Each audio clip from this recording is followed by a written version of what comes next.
Suluhu Hassan of Tanzania, among other dignitaries in attendance. Let's now come back and go ahead with what we were to discuss today. Now, it was a very big political blow for members of the Azimio la Umoja One Kenya coalition party after Speaker of the National Assembly Moses Wetangula ruled that their rivals, Kenya Kwanza coalition, were indeed the majority in the House. Now, in his ruling, Speaker Wetangula indicated that Kenya Kwanza coalition had marshaled more MPs and even signed post-election coalition agreements with 4 political parties which initially belonged to Azimio la Umoja One Kenya coalition party. Now, following the ruling, Kikuyu MP Kimani Ichung'wah now becomes the majority leader, as Chris Sairo reports. After 3 days of waiting for a ruling on who among Azimio la Umoja One Kenya coalition party and Kenya Kwanza coalition have the majority membership in the National Assembly, it was time for the Speaker Moses Wetangula to deliver his first ruling in the 13th Parliament. That the Kenya Kwanza coalition is the majority party and the Azimio la Umoja One Kenya coalition party is the minority party in this House. If it were to be considered as a political party, Azimio la Umoja One Kenya coalition party has no elected member in this House today, as no member was elected under its banner. According to Wetangula, although Azimio la Umoja had 171 MPs against Kenya Kwanza's 165 MPs just after the elections, Kenya Kwanza had managed to marshal a membership of 179 after signing post-election coalition agreements with 4 political parties. That in my considered opinion, it would be imprudent to treat the 14 members elected to the House under the UDM, Pamoja African Alliance, Maendeleo Chap Chap, and the Movement for Democracy and Growth, MDG, as part of a coalition that they have expressly distanced themselves from and their parties. I'm therefore persuaded that the 14 members and their parties are part of the Kenya Kwanza coalition. The Speaker also noted that the pre-election agreement with the 26 political parties presented before the House by both the Registrar of Political Parties and Deritu and the Azimio leadership were not admissible since some crucial details were missing. Certification of the document and determination of its veracity and admissibility is of prime importance. You will agree with me again, honorable members, that there would be chaos in this House if I was to make rulings on the basis of unauthenticated and verifiable and inadmissible documents that affect the rights of members. I would wish to give notice that we shall be moving, Mr. Speaker, shall be moving you to review your decision. It is not subject to debate, it is not appealable, and it stands as it is. Members,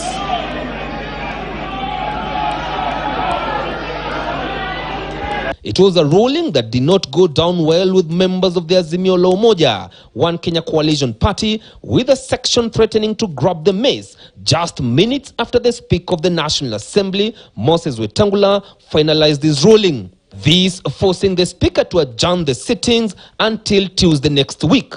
This now means that Kikuyu Member of Parliament Kimani Ichung'wah will be the majority leader in the National Assembly, deputized by Kilifi North MP Owen Baya. Majority Chief Whip will be South Mugirango MP Silvana Sosoro, deputized by Marsabit Women Rep Naomi Wako. When it comes to the minority side, Ugunja MP Opiyo Wandayi will be the minority leader, deputized by Kathiani MP Robert Mbui. Suna East MP Junet Mohamed will be the minority whip, deputized by nominated MP Sabina Chege. And with the dispute now resolved by Speaker of the National Assembly, Moses Masika Wetangula, that marks the beginning of the Legislative Assembly of the 13th Parliament in the National Assembly, with their first business being to constitute the departmental committees. The first one being the Appointments Committee that is expected to vet the 22 nominees to the Cabinet Secretary positions as nominated by President William Ruto. Chris Sairo, KTN News at Parliament Buildings in Nairobi. Yes, Speaker Moses Wetangula's Solomonic wisdom, or was it? That's what we want to look at now. But before that, let's a quick look at the dailies. Today, the Sunday Standard, inside Ryla's love-hate ties with Deep State. In an explosive tell-all book, Oduoro Ngwen reveals details of why many power brokers are uncomfortable with the Ryla presidency, but go out of their way to keep him busy.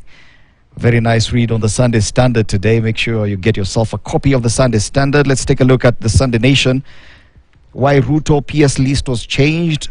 The Public Service Commission had initially shortlisted 477 people to be interviewed. 24 hours later, the number dramatically increased by 108.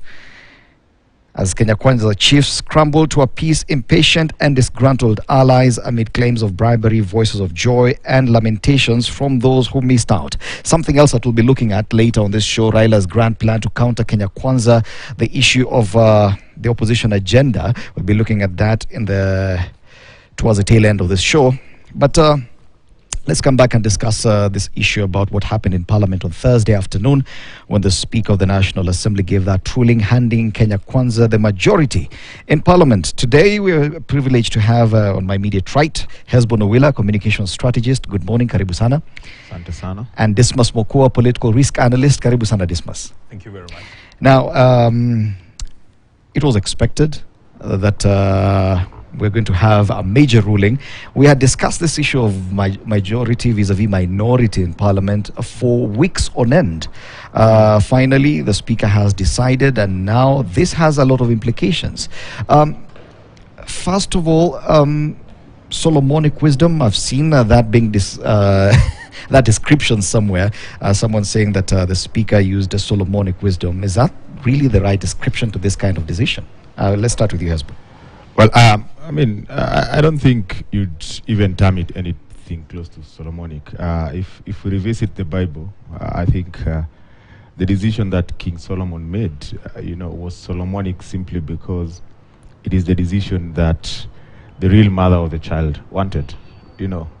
That I mean, if you have to cut this child for us to share, just let the other woman take the child. And in this case, I think the Speaker went with what the 14 members of Parliament who had decided that they want to be in the party that won the election. So the Speaker gave them that, and that basically tells you that there was nothing Solomonic in it.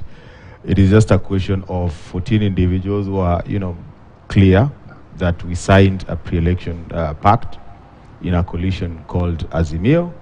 And we have decided that we want to work with a coalition called Kenya Kwanza, which was very keen, on being the majority in Parliament. So it's a question of politics. Essentially, politics won, and the Speaker was very clear on the critical issues that underpinned his decision. That the documents that were signed cannot be are not admissible because of the verification. Some signatures were missing in certain pages. And I think you'd say that we saw it coming.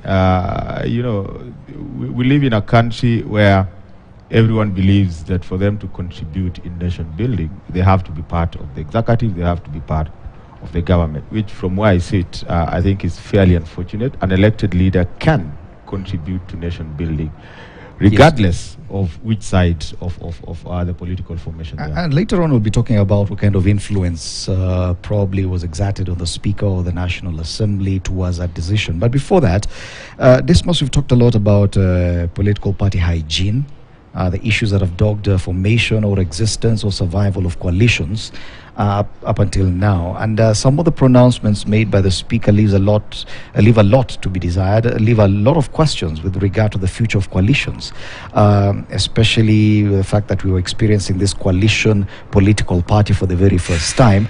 And basically the Speaker just dismissed the existence of that.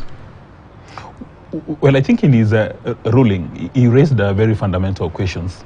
The first question was freedom of association and assembly, and he posed a question that does the coalition agreement or arrangement supersede the Political Parties Act and the Constitution? So that if you're a member of a particular party and you've signed a coalition agreement, but you want to move out, are you going to be restrained by that coalition agreement? That was the first question.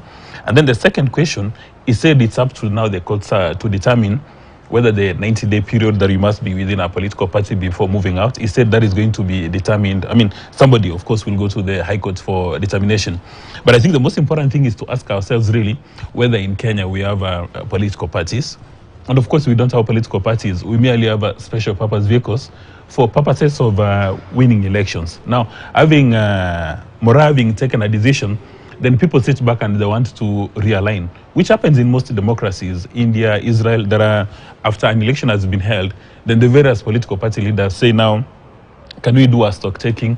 Who has what numbers? That's why those amendments provided for pre and post elections. Because you see, when you're signing these things before an election, you have no idea of what your numbers are going to look like. And the 14 members had taken a decision. A number of them, I mean, their political parties, even before the elections, they wanted to pull out. And they were told, no, you cannot pull out. And they've done letters to the Speaker of the National Assembly expressing themselves in black and white that they're uncomfortable with Azimio la Umoja and they want to work with Kenya Kwanza. So for me, I don't think it's anything unusual. It's not limited to Kenya. It's all over the world. The concern is the kind of, we'll call it simplified or rather casual manner in which people can move from one coalition to another, just cross the aisle and move to the other side. Don't you think that encourages some level of indiscipline inside Parliament? And as far as the people who elected you on this, on the basis of the manifesto of this particular coalition, because probably during the campaigns you had declared that this was a line you're going to follow, and then just because of your own interests you crossed the line. Just before we take a break, kindly comment on that for about 30 seconds or so. Yeah, I think it's a big concern because majority of the members of parliament in parliament are actually elected on the basis of, one, their popularity and the political party that they chose. So just making a decision, and some, in the last election it was more of the political party and the coalition. So just making a decision that immediately after election, you can swing to whichever side, basically speaks to the indiscipline in our political party, and the reason why we are having political parties that don't have muscles. People do not invest in political parties. People are interested in using political parties to ascend to power. You can recall that when Azimio, the 26 political parties that were signing up, within the Azimio corporate coalition were at KICC, they didn't even declare their presidential candidate. But there was one party leader who went ahead. He wanted to endear himself to Raila Odinga and made it clear that for him, his presidential candidate of choice is Raila Odinga. And 2 days after that, they started making noise. Right now, he is the Senate Speaker. And you ask yourself, at what point did the metamorphosis take place? To the point where at the point of signing the coalition agreement, you believe so much in Raila Odinga that you go against the protocol that they laid down, that here we are just signing the agreement, no one is declaring the presidential candidate. He declared. Then a few days, he was back saying that the right direction is Kenya Kwanza, simply because of the opaqueness in what these politicians sign. It's very interesting, and after the break we'll be looking at something else that happened just a day before the Speaker made this declaration, and that was an impromptu visit to Parliament by the President, and how much of that, if at all, had any influence on the Speaker towards making that decision. We'll be continuing this discussion after the break. You're watching Inside Politics.